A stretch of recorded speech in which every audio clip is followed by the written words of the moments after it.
shirkii xisbiga kulmiye ayaa wuxuu si rasmi ah uga furmay magaalada Helsinki ee caasimadda dalka Finland. shirkan ayaa waxaa ka soo qayb galay gudoomiyayaal iyo mas'uuliyiin kala duwan oo matalaya xisbiga kulmiye gaar ahaan wadamada Sweden, Holland, Denmark, Germany, Faransa, Belgium iyo wadanka Finland oo martigeliyay shirweynaha qaaradda Yurub ee xisbiga kulmiye. dhanka kale waxaa ka soo qayb galay mudane xildhibaan Maxamed Cali Xirsi Obama oo ka yimid dalkii Somaliland isla markaana uu si rasmi ah ugu soo wakiishay gudoomiyaha xisbiga kulmiye inuu ka qayb galo isla shirkan iyo la taliyaha madaxweynaha jamhuuriyadda Somaliland ee arrimaha dhaqaalaha mudane Axmed Xasan Carwo oo isna ka yimid dalka Ingiriiska.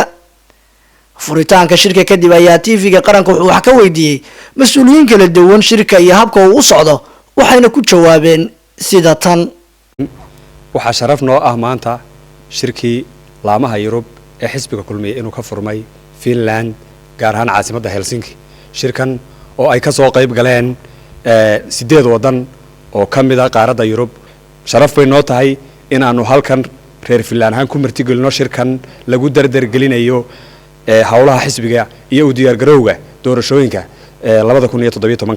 waxa weeye runtii aad ugu mahadnaqaynaa abaabulka shirka idda abaabushay ee leh oo allaanta Finland oo madaxweynaha gudoomiyaha Axmed Khaliif aad ba shir wanaagsan oo qurux badan oo ajende wanaagsan leh oo doodo fiican leh oo sidii magaranaysa loo arki jiray gogol dhig leh oo ilaa shalayto ilaa xalayto ilaa waaberigi la gorfeenayay sidii hawsha loo qaybsan lahaa laamaha ka soo qayb galay 8 dala aad bay ugu mahadsan yihiin annaguna wixii maaragtay fikrada iyo wixii tale aanu geynay aanu gaarsiinay khaasatan xildhibaankii uu keenay qorshe wanaagsan oo gudaha laga keenay sidii lagu hawlgali lahaa. waxaan mar labaad aad ugu mahadnaqayaa gudoomiye Khaliif Axmed Khaliif oo ah gudoomiyaha laanta xisbiga kulmiye ee Finland.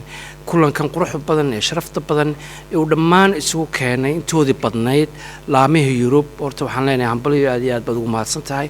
waxa kale oo iyadana aan halkan ugu mahadnaqayaa ka qaybgalayaasha ka soo qayb galay shirkan isaga ah oo ah laamaha Yurub ee xisbigan kulmiye oo iyaguna halkan isugu yimid iyagana aad baan ugu mahadnaqayaa. wuxuu ahaa shir aad u qurux badan, wuxuu ahaa shir aad loo agaasimay oo si qurux badan loo agaasimay. annaguna haddaanu nahay xisbiga qaybtiisa Somaliland degan ama xildhibaanada aan ka mas'uul aan ka wakiilahay amaba ha noqoto xisbiga xaruntiisa guud ee wixii aan kala soo qayb galay oo dadka aan la nimaba si qurux badan oo sharaf badan bay dhamidood u wada qaateen. taasna aad baan iyadana ugu hambalyeynaa. imika waxaan ka sii nagu sii xigi doonto iyadana waxaan aad ugu mahadnaqayaa Axmed oo xasan odayaasha runtii xisbiga ah at the same time la taliyaha madaxweynaha at the same time ah nin odaya oo UK odayaashada ugu waaweyn ee xisbigan inta badan ka soo shaqeynayay inuu isna inaga la qayb qaatay oo wax badan runtii mashruuca aan wadnay iyo shaqada aan xisbiga wadnayba